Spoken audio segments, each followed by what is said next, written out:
¿Qué vamos a hacer cuando un pastor de la iglesia, un líder de alabanza, un músico, un diácono, un anciano, qué vamos a hacer cuando un líder de nuestra iglesia caiga en pecado? Vamos a restaurarlo en amor y en misericordia, porque nadie de los que están aquí está libre de pecado. Y la Biblia dice: cuando uno de vosotros caiga, los que están fuertes, levántenlo. ¿Qué dice? Levántenlo. No dice lo maten, dice levanta. Y entonces, pastor, pero ¿verdad que si fue un pecado feo, verdad que usted lo va a poner 20 años en disciplina? No, porque la disciplina no es para castigar al hermano. Al hermano que pecó se le aleja un tiempo de su privilegio para que su corazón se fortalezca, se renueve y en él haya una actitud de arrepentimiento. Y si la actitud de arrepentimiento, y si el Señor lo levanta en 2 semanas, la meta de poner una disciplina en la iglesia es que la persona se sane y que su actitud se renueve. Esa es la meta. Por eso de una vez dígale, hay gente que dice, hay ciertas iglesias donde dicen adulterio, 5 años, fornicación, 2 años de disciplina, mentira, 6 meses de... Eso no es bíblico. La disciplina la podemos entender los padres. ¿Cuánto tiempo disciplinamos a nuestros hijos? Hasta cuando cambia su actitud.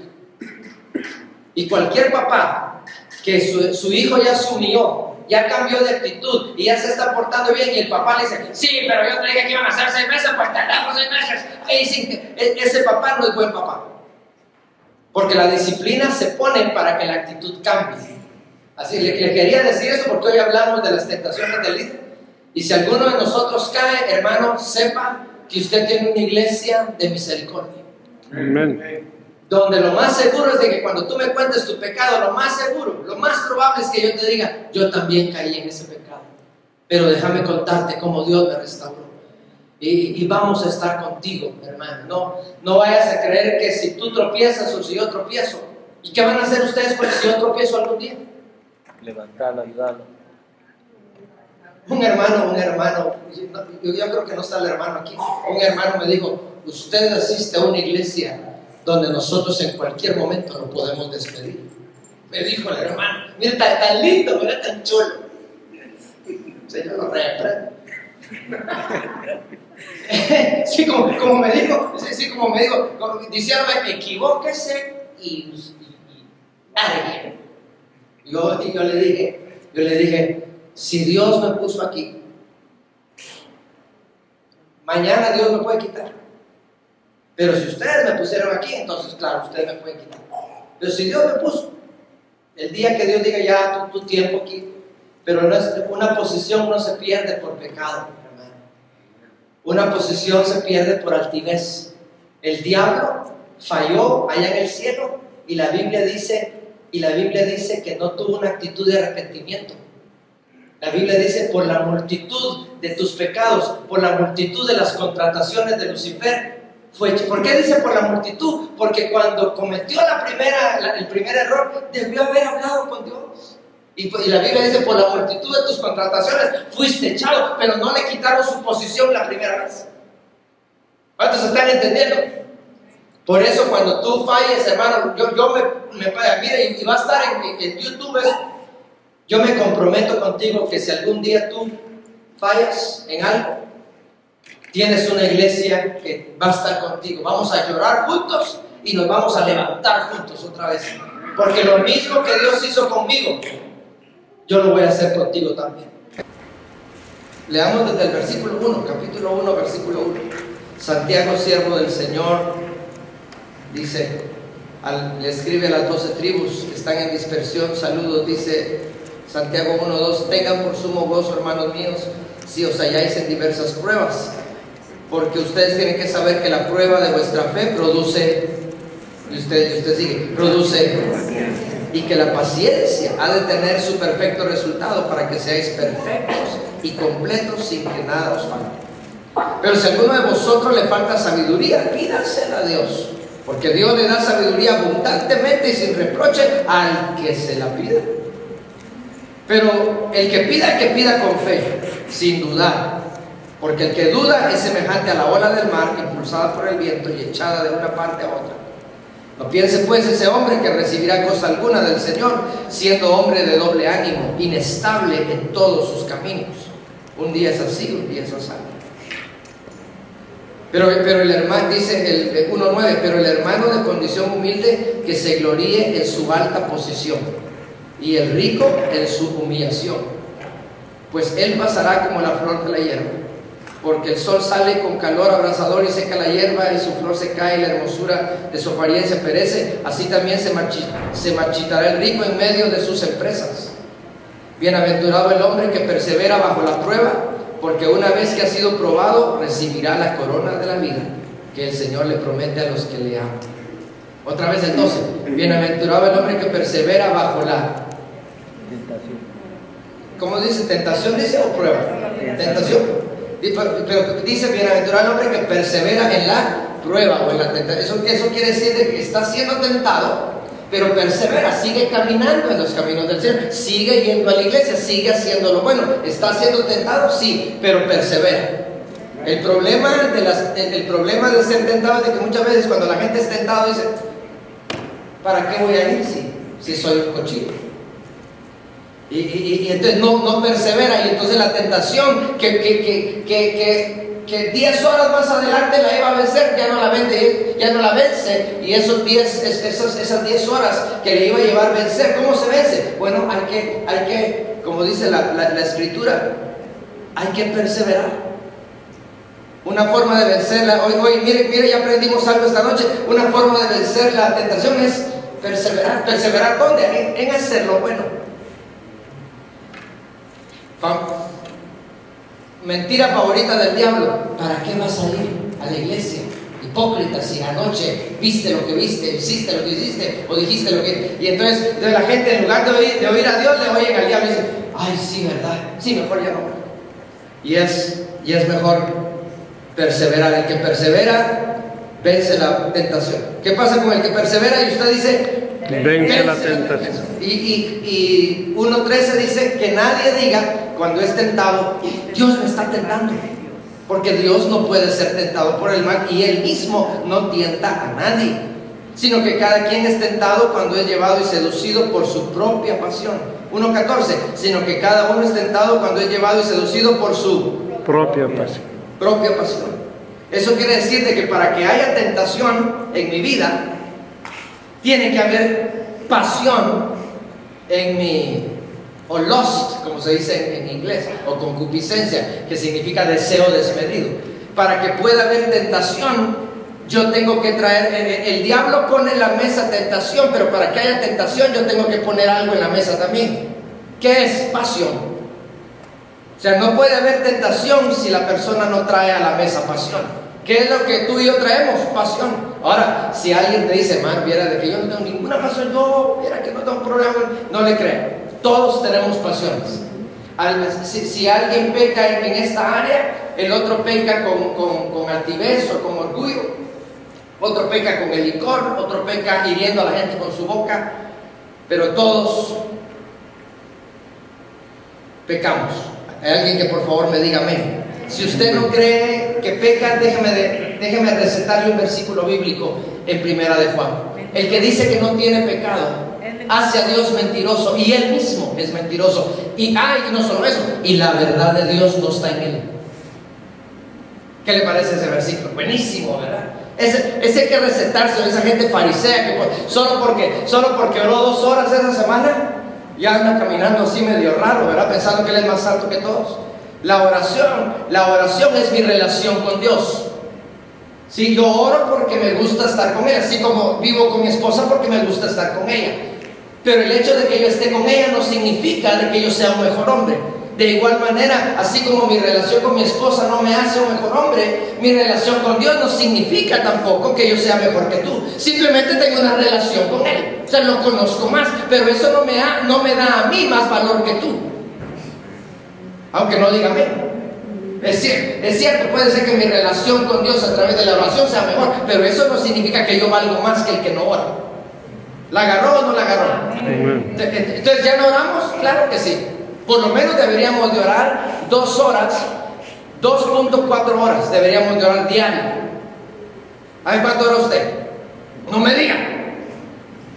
Pero la oración debería ser por lo menos 2.4. ¿Por qué? Porque es el diezmo para el Señor. El Señor se merece la 10ª parte de nuestro día, lo cual es 2.4. Ahora, claro, yo puedo orar de rodillas, pero también puedo orar, o sea, platicar con Dios en mi carro.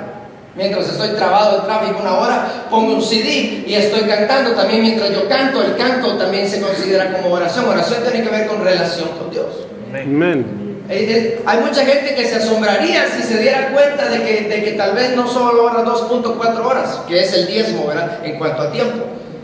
Hay gente que tal vez si apuntara los momentos en que lee un libro, escucha un CD, habla con Dios en el carro, se asustaría de ver de que tal vez ora 4 o 5 horas diarias.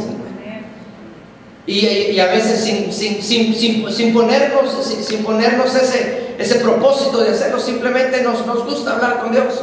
Hay gente que lo primero que hace antes de dormirse es hablar con Dios. Están acostados y dicen, Señor, mañana ayúdame, Padre, y platican 15 minutos, 20 minutos, 1 hora. Y hay gente que lo primero que hace cuando despierta, hablar con Dios. Gracias, Señor.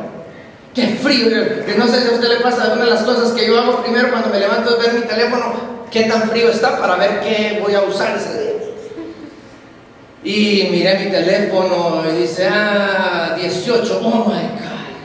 Pero más abajito decía, pero se siente como a 5. Entonces dije yo, no, voy a buscar mi ropa interior larga, los long johns. Usted no conoce, eso es una revelación. Los long johns.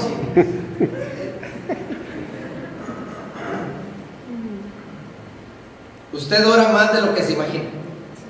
Tú oras más de lo que te imaginas. Y tú vales más también de lo que te imaginas. Ya me perdí. ¿Dónde estoy? 14. Dice, sino que cada quien es tentado y seducido por su Concupiscencia. por su propia pasión, por su propia concupiscencia. ¿Cuántos han oído a algún hermano decir, el diablo me está tentando? Mira cómo me tienta el diablo. Ahora que ya conocemos un poquito más de Biblia, le podemos decir, sí, pero ¿qué está trayendo usted a la mesa? Porque para que haya tentación, la otra persona tiene que poner algo en la mesa también, que se llama pasión o concupiscencia o deseo desmedido. Por eso la tentación Dios permite la tentación, porque la tentación me permite ver qué cosas están desordenadas en mi vida. Cada tentación es una forma que Dios usa para que nos demos cuenta en dónde somos gente que cojeamos. ¿Cuántos les hubiera gustado que Dios, cuando te convertiste, hubiera matado al diablo y no más diablo? Amén. Pero de todos modos hubiera tentación, porque la tentación no tiene que ver tanto con el diablo, tiene que ver con mi pasión. El mayor enemigo del cristiano no es Satanás. Martín Lutero dijo, mi mayor enemigo se llama Martín. Y a veces, ¿verdad? Por eso un día encontraron en una cena al diablo sonándose la nariz con su cola. Llegó otro demonio ahí, tranquilo padre de mentira, tranquilo Satanás, no llores. ¿Por qué está llorando? No, todos los cristianos me echan a mí la culpa. Satanás es un pobre diablo, porque todo el mundo le echa la culpa. Satanás está deprimido todos los días. Todo el mundo le echa la culpa a él. Pero hoy, aunque no aprendamos más hoy, nos vamos a ir sabiendo de que las tentaciones me ayudan a mí a verme donde yo estoy débil, para que cada día yo le traigo eso al Señor. Señor, soy débil en esta área. Así como me diste victoria con el alcohol y con la droga y la heroína, Señor, así también me vas a dar victoria en esto, Señor. En ti sigo confiando. Puede ser que la victoria sea instantánea, como lo fue con el alcohol, o puede ser que sea una victoria progresiva. Por lo tanto, nunca debemos de criticar al hermano que está en el parking después de la reunión de hoy. Va a estar el hermano en el parking echando sus cigarritos. No lo condenemos, porque yo prefiero que un hermano fume a que sea criticón y chismoso, porque el cigarro es problema del cuerpo, el chisme es problema del alma. Amén. Y esos cuestan más sanarlos. Cigarro, pones un pacho ahí y ya queda tranquilito ahí por unas cuantas horas. Pero ¿cuántos están entendiendo por qué Dios permite la tentación? Amén. La Biblia, ¿cómo comenzó Jesucristo su ministerio? Dice, después de haber salido del bautismo de agua, después de ser bautizado por Juan, el Espíritu Santo tomó a Jesús para ser tentado en el desierto. ¿Pero quién lo tentó? Satanás. ¿Pero quién lo llevó? El Espíritu Santo. ¿Pero quién lo tentó? Satanás. ¿Pero quién lo llevó? El Espíritu Santo. Entonces el Espíritu Santo nos lleva a lugares donde Él sabe que vamos a ser tentados. Pero la Biblia dice, cuando sean tentados no se preocupen, porque juntamente con la tentación también el Señor ha dado la victoria y la salida. Eso quiere decir que cuando Dios permite una tentación es porque ya proveyó para que nosotros salgamos vencedores. Amén. Aleluya, gloria a Dios. ¿Verdad? Eso nos quita. Uno dice, uff. Cuando venga una tentación, lo único que tengo que hacer es esperar en el Señor, porque en la Biblia dice que ya me dio la salida. Por eso que cuando veamos una tentación, hermano, lo primero que hay que hacer no es tirarnos a la tentación, ¿verdad? Lo primero que hay que hacer es orar, meditar, leer, llamar a alguien.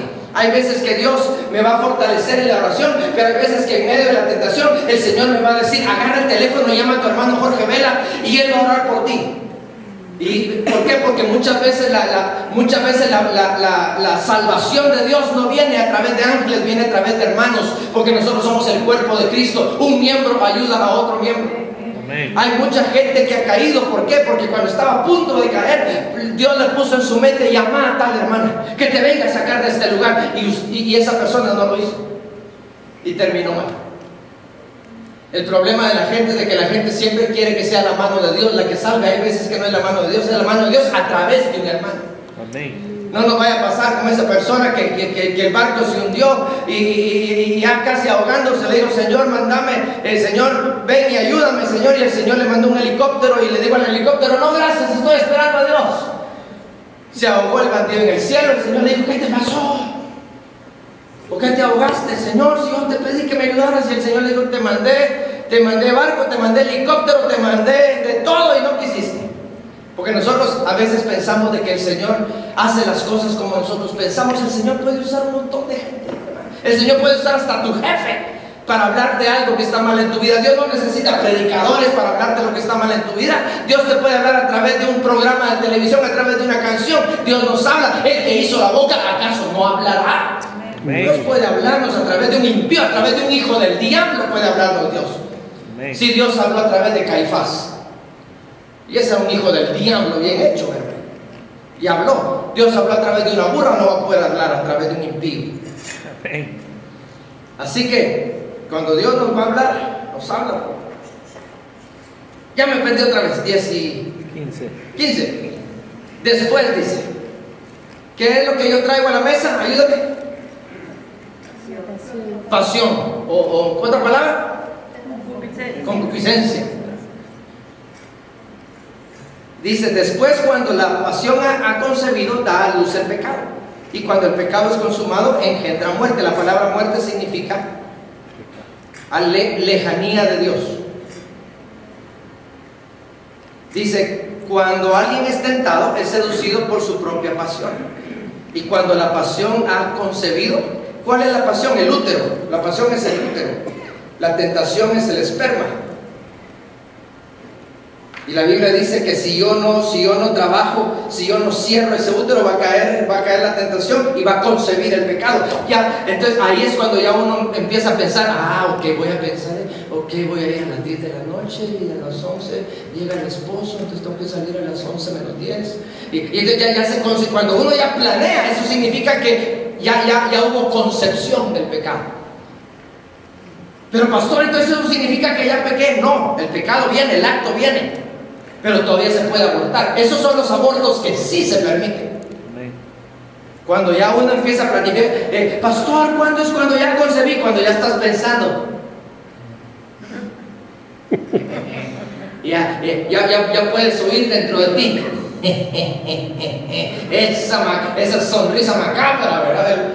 Ahí es donde hay que abortar. Pastor, ¿cómo aborto? Bueno, tírate al piso a orar o llama a alguien. Lo más probable. Ahora, la Biblia dice que cuando la tentación llegó, el Señor a la par de la tentación me provee la salida. Tengo que ver si la salida es oración, si la salida es ayuno, si la salida es llamar al pastor o llamar a un hermano. Cuando llames a un hermano, asegúrate que sea un hermano maduro en Cristo. Porque si no, el siguiente día vas a salir en el Washington Post con toda tu historia, hermano. Sigamos aquí. Entonces, Santiago. Vamos a ir con Santiaguito. ¿Qué dice Santiago? Santiago dice que el deseo interno tiene que estar presente para que la tentación exista. Entonces, cuando viene la tentación, ya no, en lugar de sentirme condenado, voy a decir: Señor, gracias porque has permitido la tentación, has permitido que el diablo me tiente para que yo me dé cuenta que no soy tan santo como a veces pienso que soy. Nadie me puede vender a mí un par de zapatos que yo no quiero. La tentación es la oferta que el diablo nos da porque ya ve que queremos comprar. I wanna buy. So he sells. Nadie que no tenga problemas con licor le van a vender una botella de whisky, aunque se la pinten de oro. Por eso todos debemos de saber de qué tropezamos, cuál es nuestra debilidad, cuáles son nuestros issues. Alguna gente es el carácter, otra vez el licor, otra vez son mal hablados, hieren a la gente, dicen una palabra y hieren siempre. O sea, ¿de dónde tropiezas tú? De todos tropezamos. Mientras menos yo desee, mientras menos sean mis pasiones, la tentación va a ser más grande, porque tiene que haber un equilibrio. El diablo dice: este no ha pecado porque no ha tenido con quién, dice el diablo. Entonces dice: lo único que me hace falta es traerle, aunque sea una fea, le voy a traer, dice el diablo. ¿Y por qué? Porque mientras más es la concupiscencia dentro del corazón, es menos lo que el diablo tiene que hacer. Hay veces que el diablo solo nos abre un poquito la puerta y cuando hay la pasión, por eso cuando hay mucha pasión y hay mucho deseo desmedido, hay que orar, hay que ministrarse con los sacerdotes que Dios provee, con los ministros. Para eso Dios te dio pastor. Hay mujeres tremendas en nuestra iglesia que te pueden ayudar si eres mujer. Habla con mi esposa, habla con Andrea Ceballos, habla con Gina. Hay mujeres de Dios con las que tú puedes hablar. Si te da pena hablar con el pastor, habla con alguna mujer de Dios. Si no estoy yo, este hermano Gustavo. Si no está Gustavo, el hermano Josué puede orar por ti, el hermano. O sea, siempre hay miembros del cuerpo de Cristo que tienen lo que se requiere para sacarte adelante. Amén. Santiago nos habla del deseo y la tentación. Para el enemigo tienen que tener lo que decíamos, tiene que haber el deseo y la tentación, tiene que ser. Pastor, viera que unas tentaciones tremendas que me están llegando. Es porque las pasiones en tu vida ya están cada día muriendo y muriendo y muriendo y muriendo. Y por eso las tentaciones son más obvias, porque el diablo tiene que equilibrar el barco. Por eso si hay alguien aquí que las tentaciones están así creciendo, pero así ya bien obvias, bien, hermano, es porque ya muchas cosas están muriendo dentro de ti. Alégrate. Por eso la Biblia dice: cuando os halléis en diversas pruebas, en diversas tentaciones, alégrense, dice. Y uno se queda: ¿me alegre? Sí, que te alegres. ¿Por qué? Porque mientras más se la Mire este ejemplo. Thank you, Lord.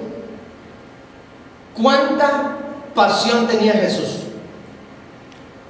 ¿O concupiscencia? Aquí está la respuesta: 0. Entonces el diablo dijo: no le puedo mandar una botella de whisky, no le puedo mandar el sexo opuesto, no le puedo mandar el deseo de envidia o esto. El diablo dijo: tiene 0 pasión, tengo que ir yo en persona, dijo el diablo. Nunca el diablo va a llegar en persona a tentarte. You're not that good. Tú no eres tan puro para que el jefe de las tinieblas llegue y te fastidie. Porque dependiendo del nivel de pureza, así es el nivel de demonio que te envía. A nosotros seguramente nos han de enviar así espíritus demoníacos, demonios chaparritos, chiquitos. Que uno dice: en nombre de Jesús. Pero Jesús, ¿cuánto era el temptation level de Jesús? 0. Por eso se le apareció el mero. Convierte estas piedras en pan. Y los líderes, porque el tema que estamos estudiando esta noche es por qué los líderes caemos. Los líderes podemos caer. Nuestra posición en la iglesia no nos libra de nuestra condición humana. Oh, that's good preaching right there. Nuestra posición en la iglesia no nos libra de nuestra condición humana. Hay que ser muy ignorante, muy ciego para pensar que porque el pastor nos puso de tesorero, de esto, de lo otro, ya el diablo no va. No, hermano, la posición no nos quita nuestra condición humana. Los pastores, los que servimos a Dios, los que cantan, son los que más debemos de estar los miércoles orando, clamándole: te necesito, Señor, ayúdame, líbrame, Padre, yo soy de Él. Hermano, los que más servimos somos los que más debemos de estar los miércoles y los domingos a las 6 de la mañana clamándole a Dios para que nos sostenga. ¿Por qué? Porque hay gente que está viéndonos, porque somos líderes. El líder no puede vivir como una oveja. El líder tiene que vivir una vida diferente a la oveja, porque la oveja anda siempre viendo a sus líderes. Las ovejas sí, las ovejas miran hasta cómo nos vestimos los líderes. Antes, cuando éramos ovejas, ahí lo primero que agarráramos en el closet. Ahora no. Ahora tenemos que pensar de que la gente nos está. Y la Biblia dice: si alguna cosa le es ocasión de caer a tu hermano, no lo hagas. Si tu hermano se ofende porque vas a comer una comida, dice: no la comas frente a tu hermano. ¿Por qué? Porque mi hermano vale más que el deseo de comerme un chorizo o el deseo de comerme una cosa de comida. No, yo así me he visto. Y no, entonces estás poniendo tus gustos arriba del amor que le deberíamos de tener a los hermanos. ¿Verdad que sí? Amén, amén. Mis hermanos valen más que mis gustos. Bueno, eso apúntenlo. Mis hermanos valen más que mis gustos. Amén. Aleluya. Yo estoy aprendiendo, hermano. Qué bueno que estamos grabando. Tenemos deseos que fueron puestos por experiencias de lo que vivimos en el pasado. Abusos verbales, abusos sexuales, abusos de autoridad. Cosas que el diablo sabía que si desde niño nos marcaba, cuando el papá nos decía: vos sí que sos bruto, no vas a servir para nada, te vas a morir de hambre, no aprendes nada, sos malo para la matemática. Sí, que ayúdame, la pobreza, hermano, ese niño, esas palabras de ese padre necio se convirtieron en pistas de aterrizaje, donde los demonios iban a aterrizar en el corazón de ese niño o de ese hombre por el resto de su vida. Las experiencias traumáticas de la vida se pueden convertir, o se convierten más bien dicho, en pistas de aterrizaje donde los demonios pueden y aterrizar. Los demonios nos fastidian a todos, pero hay demonios que pueden aterrizar y hacer su nido donde encuentran lugar. Y los traumas del pasado son un buen lugar donde el diablo le gusta estar. Pastor, ¿y qué pasó? Si yo viví esto, viví lo otro, que viví esto con el padrastro. Hermano, ministrese con su sacerdote, o con la esposa del pastor, o con alguien, pero busque a alguien con quien ministrarse, hermano. Pero yo se lo voy a decir solito al Señor. Para que haya luz de Dios y para que venga ayuda de Dios, hay que desnudarse. Amén. Cualquiera se desnuda delante de Dios. Por eso la Biblia dice: confiésense sus pecados los unos a los otros. Hay cosas, pastor, ¿cómo sé yo qué cosas tengo que confesarle a mi sacerdote o a un líder? Bueno, las cosas que ya le confesaste a Dios y nada se arregló. Requieren autoridad delegada de Dios. ¿Acaso no te acuerdas que el Señor le dijo a Pedro: Pedro, la gente va a venir a contarte pecados. Los pecados que tú retengas serán retenidos, y los pecados que tú me remitas, para que yo limpie todo eso, los que tú me remitas serán remitidos. O sea que Pedro tenía la habilidad de retener pecados. ¿Por qué? Porque había gente que cuando llegaba a la oficina del apóstol Pedro le contaban los pecados, pero porque los habían descubierto. Llegaba la gente a la oficina del apóstol Pedro y sí, es cierto, yo cometí ese pecado, es cierto, lo confieso. Entonces el apóstol Pedro miraba la actitud arrogante de ese hermano y él decía: ok, pero tu pecado lo retengo. No le voy a pedir a Dios que te libre, porque eres un arrogante. Estás reconociendo porque te descubrieron bandido, mañoso. No estás reconociendo porque verdaderamente hay tristeza espiritual dentro de ti. Y el apóstol Pedro retenía. Los ministros de Dios pueden retener pecados, pero cuando alguien sincero venía: hermano Pedro, y nadie sabe esto, pero ya no lo aguantaba más, hermano Pedro, fíjese que... Y le abría su corazón al apóstol, el hermano Pedro, hermano, venía y... Vente, oremos. Padre, en el nombre de Jesús, Señor, he escuchado sinceridad en la boca de tu Hijo, en la boca de tu siervo. Padre, yo como autoridad espiritual delegada de parte tuya, Señor, yo te remito, Señor, lo que mi hermano está... Y viene Dios y arregla todo.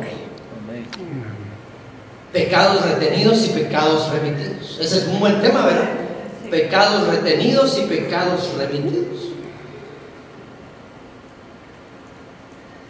¿A cuánto no nos pasa que decimos esto? ¿Cómo puedo seguir en esto? Me prometí a mí mismo el 1 de enero del 2013, me prometí a mí mismo y le prometí a Dios que no lo haría más y volví a caer. Es porque no hemos entendido que lo que hacemos tiene que ver con lo que somos. Por eso venimos a la iglesia. En la iglesia Dios nos cambia lo que somos. Para que poco a poco vayamos cambiando lo que hacemos. En las religiones te dicen: en esta religión tenemos prohibido esto, y en esta religión tenemos prohibido lo otro. Las religiones prohíben cosas. El evangelio no prohíbe. El evangelio te transforma tu corazón, y esa transformación va haciendo que vayamos cambiando poco a poco. No tan rápido como tú quieres, pero nos va cambiando el Señor. ¿Alguien se siente cambiado desde que conoció al Señor? Que dígame, hermano, si tú no has cambiado nada, Cristo no vive en tu vida, mi hermano. Tienes que invitarlo hoy. Hoy tienes que invitar a Cristo a tu corazón y decirle: Señor, soy pecador, reconozco mi pecado, venga a mi vida, Señor. Y el Señor va a entrar a tu corazón. Lo que el Señor requiere para entrar a un corazón es que la persona reconozca que ha pecado. Y Cristo entra. Hay gente que pasa 15 años en la iglesia y no se han convertido. Gente que pasa años en las iglesias sin invitar a Cristo a su vida, porque ellos piensan que ir a la iglesia los hace santos. No, hermano. Ir a McDonald's no te convierte en hamburguesa. Ir a la iglesia no te convierte en santo. Ir al rodeo no te convierte en caballo, ¿verdad? Así que venimos a la iglesia para que Dios trabaje. Por eso en este año estamos enseñando, el tema de este año es santidad a Jehová. ¿Cuál es el tema de este año? Santidad a Jehová. ¿Por qué? Porque estamos aprendiendo que a la iglesia no venimos a escuchar cantantes, no venimos a escuchar predicadores, venimos a cantarle a Dios. Ellos nos dirigen para que en medio de la adoración Dios nos cambie, nos renueve, nos transforme. En medio de la adoración Dios mata cosas. Que otra cosa que no sea la presencia puede matar. ¿Cómo puede Dios dejar a un enemigo suelto? ¿Cómo puede Dios dejar a un enemigo suelto que quiere destruir a sus hijos? ¿Por qué Dios, cuando hizo a Adán y a Eva, por qué dejó la serpiente suelta? Porque el Señor quería que Adán y Eva se encargaran de cosas que Él no se va a encargar. El que debió encargarse a Adán: toda autoridad te doy sobre todo lo que se arrastra, sobre todo lo que camina, sobre todo animal, sobre todo ave, sobre todo pez. A Adán te doy completa autoridad. Él debió haber agarrado de eso y creerle al Señor, pero el Señor le dio autoridad, ¿verdad que sí? Pero una cosa es tener autoridad y otra cosa es ejercer la autoridad. Cada miércoles que nosotros venimos aquí y oramos, y estamos orando: Padre, en el nombre de Jesús venimos declarando, Señor, que ahí donde hay familias enfermas, tu mano poderosa sana, Señor, y tu sangre preciosa limpia todo problema de cáncer o de asma. Cuando nosotros, sabemos que tenemos autoridad, pero cuando oramos ejercemos autoridad. La autoridad no se ejerce solita. Si no, no hubieran policías afuera midiendo con las pistolas a ver cuán rápido vas tú o yo. La gente viendo, tengo a Cristo adentro, sí, pero tenés que usar la autoridad que el Señor da, hermano. No es automático, ay no, el Señor me va a guardar, no, hay que orar que Dios nos guarde. Ay no, el Señor me va a proveer, no, hay que orar que Él provea. Ay no, los ángeles vendrán, no, los ángeles hay que pedirlos en oración. Por eso el diablo odia a las iglesias que oran. En nuestra iglesia tenemos aproximadamente unas 18 a 20 reuniones.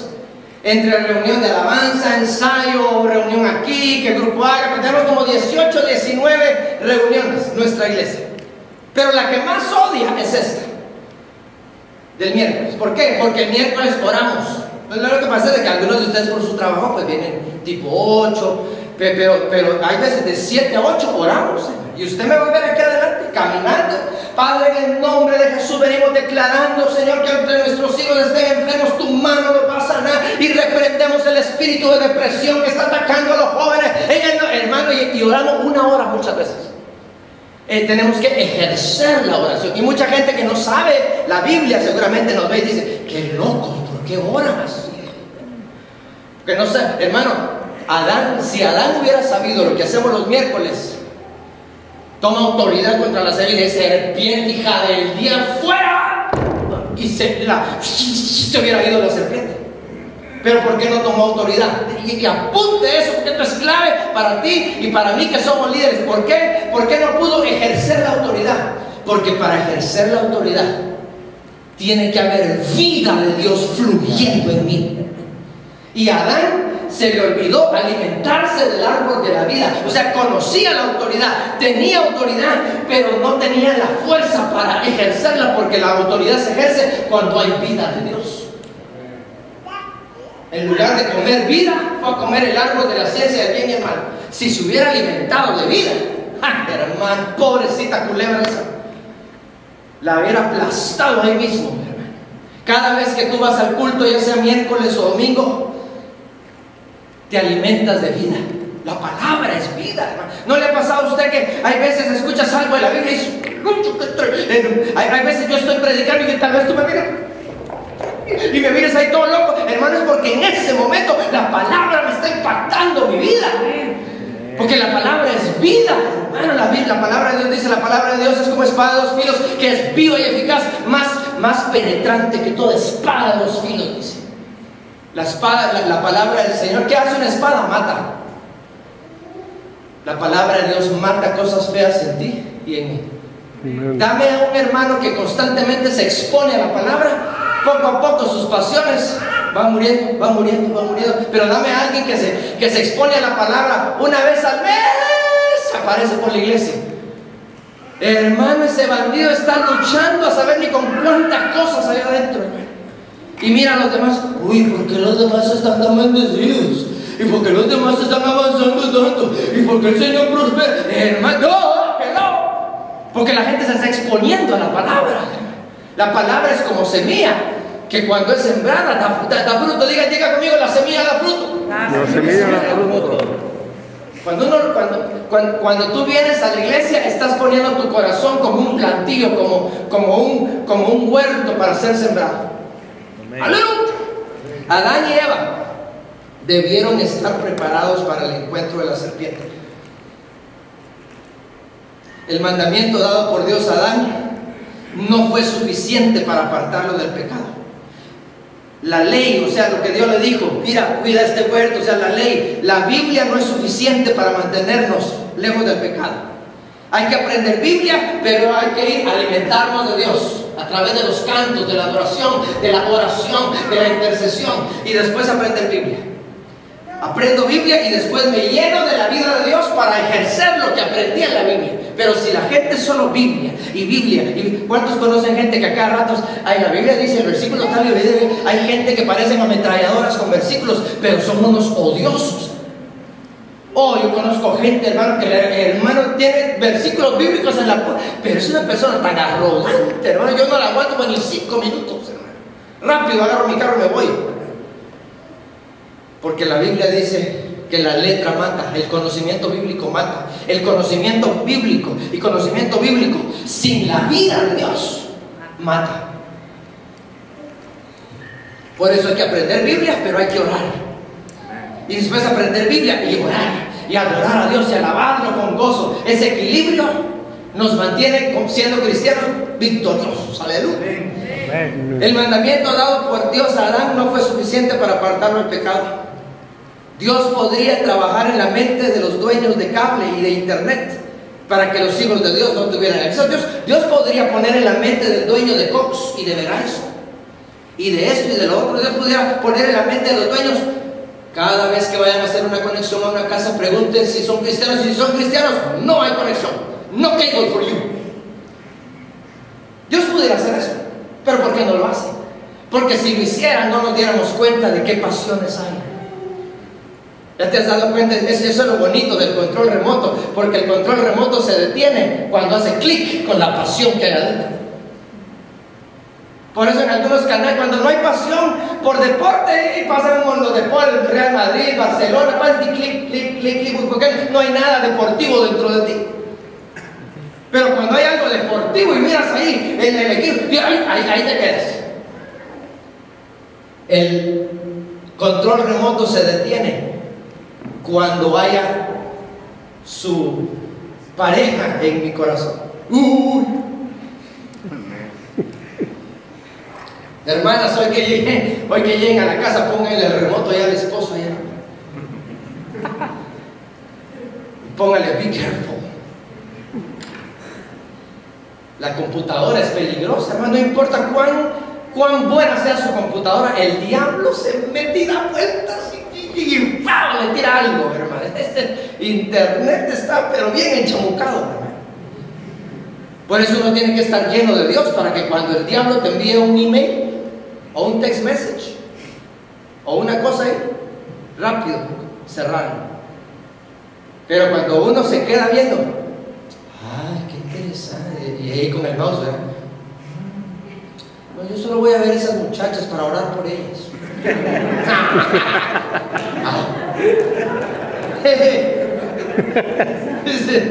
Ese hermano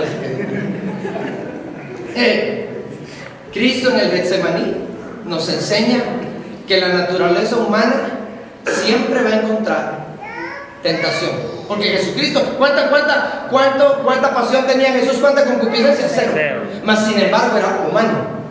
Y como ser humano tuvo la tendencia de que cuando llegó el Getsemaní, dijo: Padre, si es posible, pase de mí esta copa. O sea, esta tentación, Señor, o sea, la humanidad de Jesús. Le digo: Señor, si es posible, ¿acaso no nos pasa a todos, Señor? Si es posible, ¿sería posible no poner aquí en la Biblia, Señor, de que solo hay que tener una esposa?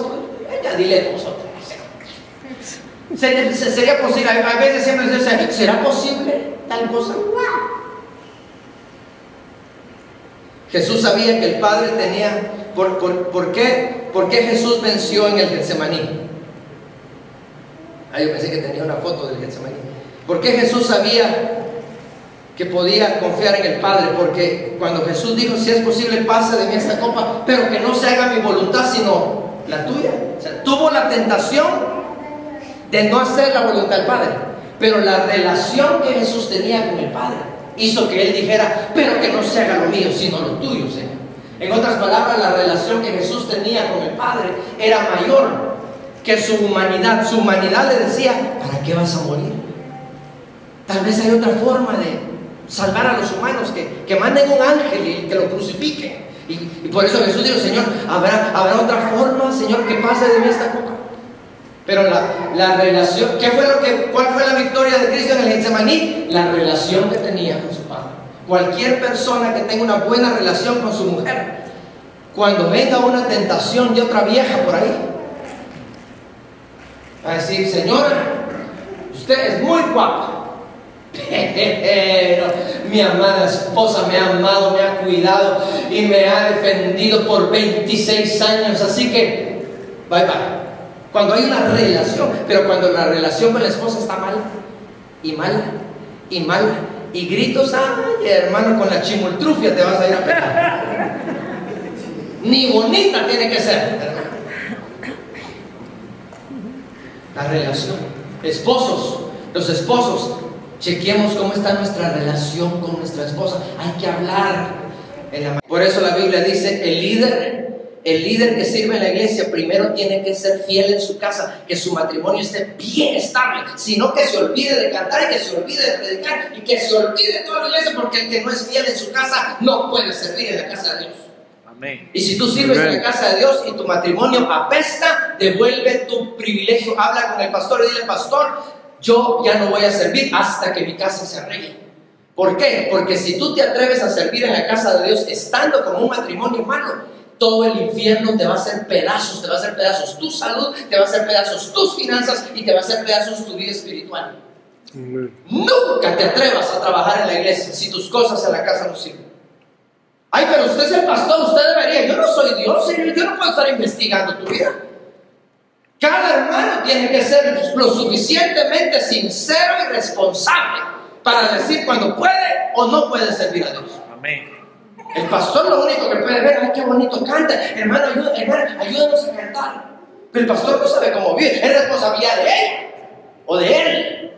Y dice, no, pastor, sí es cierto, tengo el don del canto, pero dame unos meses, pastor, y hablamos. Esa es una persona sincera. Pero hay gente que tienen tanta hambre para que los vean aquí arriba, hermano, que aunque sus vidas sean un desastre, quieren subirse de todos modos. Y después la iglesia sufre, toda la iglesia sufre, porque el pecado de un miembro contamina a toda la congregación. Un poco de leuda toda la masa.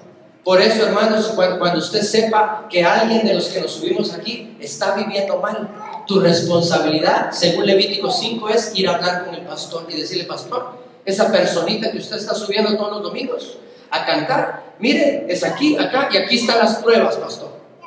Porque si tú sabes algo, y Levítico 5 dice, si tú sabes algo de alguien y no lo dices, Dios te contará a ti ese pecado. Ay, pero es que yo no soy chismoso. Eso no es ser chismoso, eso significa amar a tu iglesia, amar a tus hermanos. La gente muchas veces no habla nada porque dice, ay, no, yo no soy chismoso, yo no ando contando.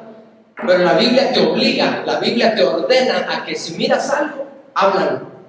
Pero no con la hermana tal, no con la Tenchita o con la hermana Rafaelita, por ahí, no, háblalo con el pastor. Levítico 5 dice con el sacerdote.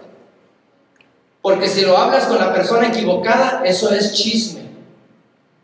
Lo que hace que yo puedo decirle algo a mi pastor, y le digo, pastor, fíjese que la familia tal está viendo esto, y lo que le conté es cierto, pero no es chisme. ¿Por qué? Porque lo hice con la persona correcta. Lo que hace que algo sea chisme es cuando yo se lo hablo a la persona incorrecta.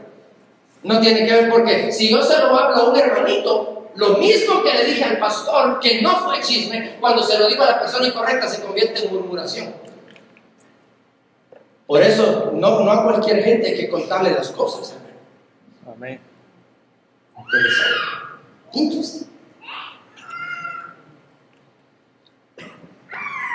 Los líderes, desde el tiempo de Adán, los líderes, todos los líderes, sea mujer o hombre, hemos sido tentados.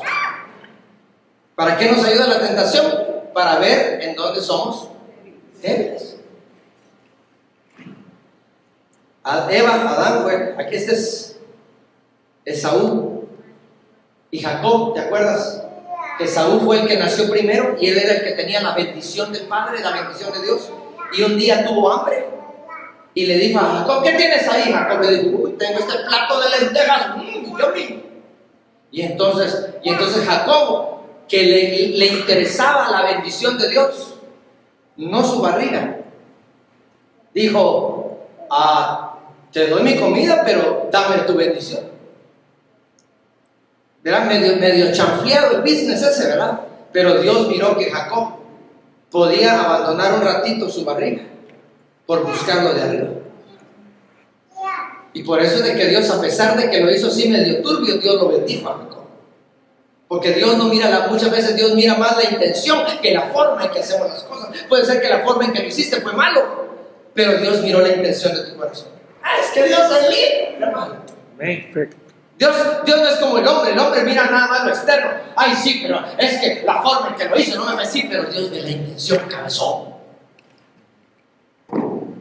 Aleluya, yo por eso amo mucho al Señor. Porque Dios, aunque nosotros cometamos un error o un gran pecado, el Señor mira nuestra condición del corazón. Y entonces Saúl le dijo: ok, dame la comida y toma, también te doy mi bendición.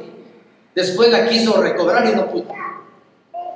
Por eso es de que Satanás también, ¿te acuerdas la primera tentación de Satanás? Señor, hey Jesús, alimenta tu barriga, convierte estas piedras en pan. Siempre el diablo nos tienta con usar nuestro poder para alimentarnos nosotros mismos.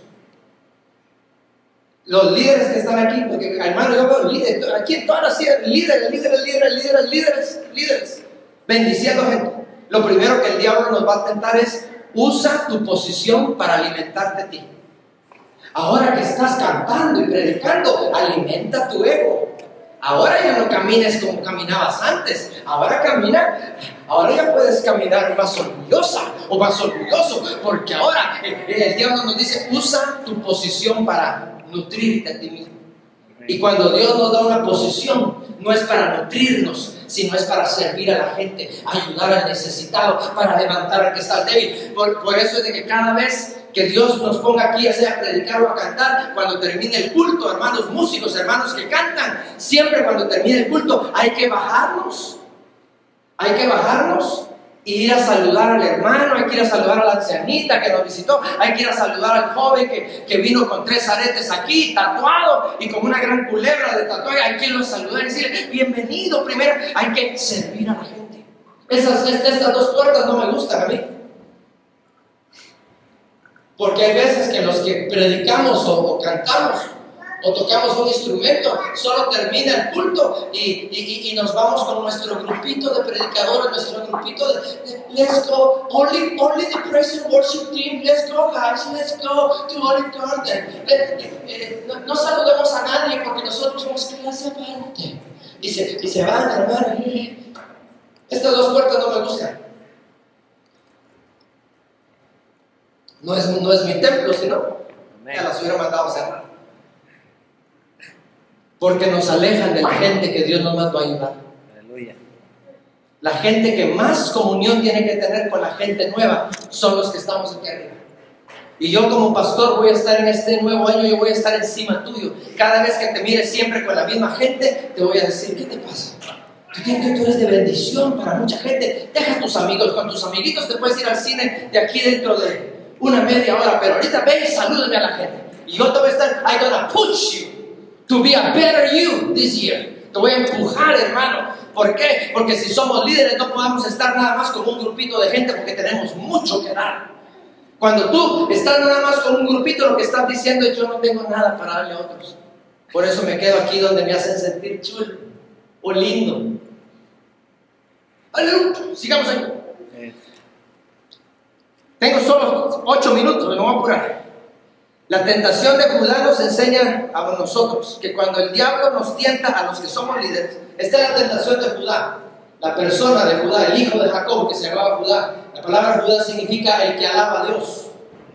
Judá simboliza a los que adoramos, a los que somos músicos, a los que le cantamos a Dios. El Señor dijo: el enemigo se levanta. Y entonces Moisés y Josué dijeron: ¿a quién irá a la batalla? ¿Quién vencerá al enemigo? Y Dios dijo: que se levante Judá. Judá vencerá al enemigo. Porque si los que alabamos aquí guardamos nuestro corazón en pureza, guardamos nuestro corazón en sinceridad, guardamos nuestro corazón en humildad, toda la iglesia será afectada para bien. Amén. Pero si en medio de Judá hay pecado, hay concupiscencia, hay esto, hay lo otro, hermano, toda la iglesia va a sufrir. Por eso en el libro de Oseas, el profeta Oseas dice: si cualquier tribu, porque eran 12 tribus, la tribu de Leví, la tribu de Rubén, la tribu de Dan, la tribu de Efraín, había muchas tribus, estaba la tribu de Judá, y el Señor dijo: si todas las tribus pecan, por lo menos que no peque la tribu de Judá. Porque cuando peca un músico, afecta a toda la iglesia. Oh, el postre de Satanás son músicos y gente que canta. La gente que más le encanta a Satanás votar y destruir son músicos. ¿Por qué? Porque sabe que si destruye a un músico, destruye la adoración de la iglesia. Y si la iglesia no tiene adoración, no importa cuán grande sea el predicador, si no hay adoración, Dios no se puede glorificar. Porque Dios se glorifica donde le adora, Dios no se glorifica donde le predica. Por eso cuando vea a Gustavo, cuando mire a Josué, cuando vea a las chicas ahí cantando, ore mucho por ellos. Porque todo el infierno tiene sus fotos y su currículum allá abajo para destruirlos. Tremenda responsabilidad ser del grupo de alabanza. Y cuando el diablo tentó a Judá, lo tentó a través de su nuera. Así se dice, la nuera, la esposa de su hijo. Su hijo murió. Entonces la nuera dijo: ya sé cómo voy a hacer para conseguir una bendición de Judá. Me voy a disfrazar de prostituta. Y yo sé por qué camino se va Judá a la iglesia. Y me le voy a poner ahí, me voy a disfrazar y le voy a ofrecer mis servicios, dijo la nuera. Y cuando él me diga que si quiere acostar conmigo, porque hermano, el diablo nos conoce, hombre. Ella estaba segurísima que Judá le iba a decir: vámonos, mamita.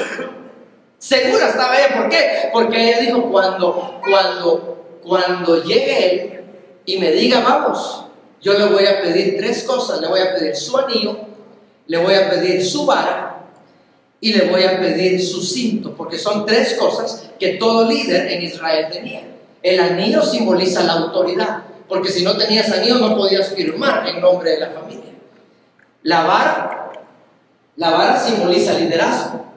El que tiene la vara es el que va delante de otros, significa liderazgo. El cinto significa verdad. Tú y yo hemos leído Efesios. El cinto simboliza verdad, simboliza la habilidad de ir hacia adelante también.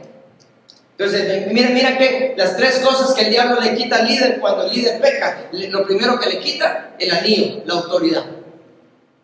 Cualquier cosa, cuando un líder está en pecado, lo menos que tiene es autoridad. ¿Por qué? Porque con el pecado el diablo nos desnuda de la autoridad y entonces el diablo nos lleva para donde él quiere, hermano. Y en lugar de reprenderlo, él nos reprende. En lugar de nosotros decirle que se vaya para donde nosotros queremos que él se vaya, él nos dice a nosotros para donde, nos quita la autoridad. Nos quita también el liderazgo. Cuando pecamos, la gente deja de confiar en nosotros, y con buena razón. Porque si nos ponen como líderes es para que los guiemos. Nos quitan el liderazgo. Ay, el pastor me quitó solo porque tengo 3 esposas. Solo por eso. Me quitaron ¿Sabía usted que hay gente que cuando le quitan su posición se van de la iglesia? Porque no eran de la iglesia. ¿Cómo sabemos cuando alguien es de la iglesia? Que cuando el pastor le dice: mire manito, este mes de febrero usted no va a servir. Y él se queda quietito, sujeto en la iglesia y sigue viniendo y ya no sirve. Pero sí, esa es una persona humilde, esa es una persona que Dios trajo a la iglesia. Pero cuando tú le dices a alguien: siéntese, y se enoja y dice: pero ¿por qué? Hermano, esa persona es una bendición de Dios cuando se va. Porque solo estaban usando su posición para hacerse ellos un nombre en la iglesia. La vara no era vara verdadera, era vara ficticia. Y la otra cosa que quita el diablo es el cinto. Nos roba de la verdad. Aprendemos a cubrirnos, aprendemos a ponernos hojas de higuera. En lugar de buscar al pastor y buscar ayuda, esconder: hermano, ¿todo bien? Sí, hermano, todo bien. Mentira. Cuando uno empieza a mentir y a usar otra mentira para cubrir la otra mentira y otra mentira para cubrir esta mentira de la otra mentira, hermano, ya nos quitaron el cinto de la verdad. Hablen, hermano. Nunca vamos a conocer a nuestros líderes hasta que tú le hables algo negativo de tu vida. Tú nunca vas a conocer a tu pastor hasta que le diga: pastor, hice esto, hice lo otro y necesito que Dios me ayude. Ahí vas a conocer si tienes pastor o no. Porque un verdadero líder te va a ayudar. A Cristo lo tentaron también. Se tentaron, regresemos aquí. Tentaron a Eva, tentaron a Esaú, tentaron a Judá, le quitaron el anillo, le quitaron la vara, le quitaron el cinto, tentaron a Jesús. ¿Qué te dice a ti que a ti no te van a tentar? Después no solo lo tentaron con: convierte estas piedras en pan, también lo tentaron diciéndole: lánzate. El diablo lo llevó a la parte alta. ¿A dónde lo llevó el diablo? A la parte alta del templo, al pináculo del templo, a la parte más alta. ¿Cómo le llaman el pináculo aquí? los gringos, ¿cómo le llaman? Steeple, ¿verdad? Lo puso en el steeple del templo, a la parte más alta, y le dijo, lánzate, porque si te lanzas, esos miles de personas te van a ver y te vas a hacer famoso. Te vas a hacer famoso sin cumplir el propósito de Dios.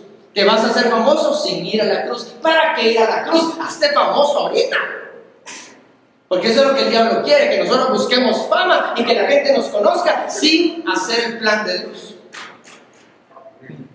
Y lo llevó al pináculo del templo. Esos líderes, esa es otra tentación que tenemos que vencer. El diablo nos quiere poner arriba de la iglesia. Y un verdadero siervo de Dios no está arriba de la iglesia, está en la iglesia. Se mete en los hermanos para ayudar al hermano que necesita, al hermano que no tiene que comer, viene y ayuda o le lleva una bolsita de comida. O sea, se mete en la iglesia. El diablo nos tienta para estar arriba de la iglesia. Por eso, la responsabilidad de ustedes. Hay veces que las iglesias tienen líderes arrogantes, porque ustedes, cuando nos ven arrogantes, no nos dicen nada. Ustedes son los culpables de que hayan líderes arrogantes, porque cuando usted ve a un líder arrogante, tu responsabilidad es decirle al hermano, disculpe hermano, cuando usted no era encargado de diáconos, usted era bien bonito y le hablaba a todos. Ahora que lo pusieron de encargado, ahora anda ahí, mueva la silla, mueva esto, y lo otro, hágame. Qué horrible se ha puesto, usted se ha puesto arrogante. La gente no cambia porque nosotros que vemos el error, en lugar de ayudarlos en su error, los cubrimos. Amén. Nosotros nos tenemos que cuidar los unos. El día que usted quiera hablar conmigo, yo diga, no, por favor, Walter, no me moleste, hable con mi secretaria, y tal vez en el 2014 ahí le pueden dar una cita. No toca el intocable, querido. Por favor, diácono aquí, apárteme a la gente de esta. El día que usted me vea así, dígame, pastor, ¿qué le pasó? Si antes yo me podía tomar un café con usted en McDonald's, y ahora usted dice que ya no puede ir a McDonald's porque ahora usted solo quiere ir al Radisson, ya solo quiere ir a los hoteles a cenar. Pastor, ¿qué le ha pasado? ¿Que se ha convertido en un arrogante? Antes usted platicaba con la gente, ahora solo termina y directo a su Lexus y se sube y se va. Ya no quiere hablar con el pastor. Hay pastores que no cambian porque la iglesia tiene la culpa. El único que dice, ¿qué me importa a mí la condición de mi hermano? El único que dice eso se llama Caín. Caín dijo, a mí no me importa lo que le pase a mi hermano, pero a ti sí te tiene que importar lo que le pase a tu hermano y a tu pastor también. El día que usted me mira raro, acérquese, eso sí, acérquese respetuosamente, porque soy autoridad de Dios. No soy mejor que tú, pero tengo una posición de parte de Dios. Por lo tanto, acérquese, hermano pastor, disculpe, fíjese que yo estoy viendo esto. Y si yo respondo en altivez y en arrogancia, usted va a tener que meterse en ayuno para que Dios me saque ese demonio. Hay pastores que caen porque la iglesia, cuando los vio débiles, en lugar de orar por ellos, los criticaron y se quedaron sin pastor. Dios pudo haberlo librado, pero nadie habló. Ay, no, es que el pastor, qué miedo. No me tenga miedo, platique conmigo. Entonces, ¿qué ofrece el diablo? Nos ofrece estar arriba de la iglesia. Pues usted se quedó bien. Ahorita que yo hablé esto, todos cambiaron de rostro, hermano. Porque no nos gusta responsabilidad. Nos gusta posiciones, pero no nos gusta ser responsables. Si tú tienes una posición, también eres responsable. Amén. Y la última tentación que el diablo le hizo a Jesús, le dijo, todos estos reinos te daré si postrado me adoras. Y el diablo no sabía que Jesús sabía la palabra, hermano, y Jesús le dijo, al Señor tu Dios adorarás y a Él solo servirás. El diablo le ofreció los reinos que Adán le había entregado. Le dijo, te doy los reinos sin ir a la cruz. Te doy poder sin sufrimiento. Eso es lo que el diablo le ofrece a todos los nuevos líderes. Poder sin sufrir, poder sin sujeción, poder sin responsabilidad. Es el diablo el que te está manoseando el alma, hermano. No puedes tú ser un siervo verdadero de Dios si no sufres. Hay que sufrir. Se sufre siendo líder. Y la primera tentación, ahí se muere la mayoría, ahí muchos liderazgos son abortados, se mueren los líderes ahí, cuando Dios permite sufrimiento. Pero si yo te sirvo, Señor, voy a intentar a la iglesia, voy al ensayo, y hago lo que le hubiera gustado, me dice, y voy temprano, y todavía si permites que me enferme. Y hermano, está siendo tentado por el diablo, te está tentando el diablo diciéndote tú no puedes tener sufrimiento, hermano. La Biblia dice que el sufrimiento, todo en este mundo tendréis aflicción, pero no temáis, porque yo he vencido al mundo, dijo Jesús. El sufrimiento nos hace sensibles a lo que la gente vive. Repito otra vez, el sufrimiento nos hace sensibles. Muchos de los que están aquí están en su segundo o tercero o cuarto matrimonio. Y a pesar de eso, a pesar de todas esas crisis y traumas, Dios vino y te levantó y te sanó tu corazón. ¿Para qué? Para que cuando veamos a alguien que se está divorciando o a alguien que se divorció, vayamos con misericordia y lo ayudemos y le digamos: en Cristo hay un nuevo comienzo para tu vida. Dios te puede ayudar. No, pero el que no ha sufrido nada solo juzga. Aleluya. Amén. Y eso es lo que vamos a estudiar el otro miércoles. Cómo Dios nos transforma a través del seguimiento a su palabra. Cómo Dios, apunte ahí para cerrar. El antídoto de la tentación es la transformación. Pastor, ¿cuándo me van a dejar de venir tentaciones? Cuando la transformación de Dios se dé más y más y más. ¿Alguien era así como yo en el mundo alcohólico? ¿Algún ex alcohólico como yo? Solo, bueno, aparte de ahí. Bueno, Carlitos. Solo vos y yo, Carlitos. Mira qué montón de ángeles tenemos aquí hoy. Ok, aquí hay otros ahí también borrachos, bandidos, ex borrachos. ¿Cómo sabe Carlitos y Walter que ya hubo una transformación en el área del alcohol? Porque ya no son tentados en esa área. Ya, hermano, donde hubo transformación, hubo muerte. Y nada que esté muerto me puede afectar. Diga conmigo, nada que esté muerto. No, pero no diga que vive. No, sino nada que esté muerto me puede afectar. La gente que va al cementerio y tiene miedo, míreme para acá. Nada que esté muerto. Ay, no es que se va a levantar una calaca ahí, me va a perseguir. No, hombre, lo que está muerto no. Ahora entiendo yo, no sé si a Carlitos o a Walter, cuando yo le entregué mi vida al Señor, ese día Dios mató el alcohol en mi vida. ¿Por qué? Porque al siguiente día fui a la discoteca y quise beber. Y cuando bebí, hermano, sentí que estaba bebiendo veneno. Tuve que botarlo inmediatamente. ¿Por qué? Porque cuando tú le entregaste tu vida al Señor, Dios mató automáticamente ciertas cosas. Pero hay otras cosas que Dios las está matando. Mire qué lindo, mire qué buena enseñanza se llevó usted hoy, hermano.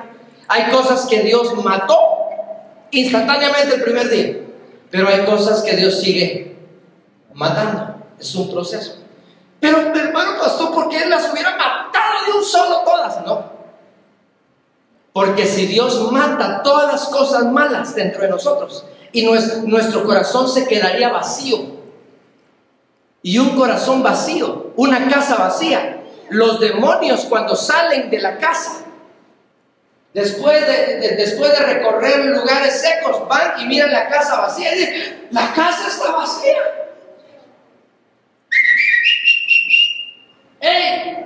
Amigos demonios, vénganse, vivamos aquí. Antes yo vivía aquí solito, pero ahora 7 más cabemos aquí. Y la Biblia dice que los demonios vienen y viven 7 más peores del que salió. Y la condición de la persona viene a ser peor que la primera. ¿Por qué Dios mata una cosa? Porque una cosa a la vez, o poquitas cosas. Porque el Señor mata algo y espera que nosotros llenemos ese vacío que quedó ahí, lo llenemos con algo bueno. Dice: el Señor mató el alcohol, pero ahora yo voy al culto. O sea, ya sustituí eso. Entonces después el Señor mata otra cosa. Y dice, ok, eso lo voy a matar con el estudio bíblico del miércoles. Y va sustituyendo. Pero si el Señor mata todo, tú y yo no tenemos la capacidad de agarrar cosas buenas. Y hermano, seríamos un desastre. Un día le enseño de eso, porque el Señor le dijo a Josué: no puedo matar a todas las tribus de Canaán de un solo, porque si las mato de un solo, se levantarían las fieras del desierto y destruirían a mi pueblo. Por eso Dios les entregaba una ciudad a la vez, una ciudad a la vez. Ay, pastor, me voy a ir triste. No te vayas triste, celebra lo que ya mataron. Amén. Aleluya. Asiste al funeral yo ya asistí al funeral de Johnny Walker. Antes yo miraba una botella de Johnny Walker y se me doblaban las canillas. Se me decía, ay, Johnny, sí. Ahora miro 40 botellas, hermano, y nada. Aleluya. ¿Verdad que sí? Si pudiéramos ver nuestra alma, miraríamos féretros. No, féretros, no, lápidas. Aquí yace Johnny Walker. Yo tengo una lápida que dice: aquí yace la heroína. Ahora miro heroína y la gente que se inyecta. Tarde que temprano vamos a tener un montón de lápidas ahí, hermano. Aleluya. Gloria a Dios. ¿Cuántos aprendieron algo? Que digan amén. Pónganse de pie, por favor.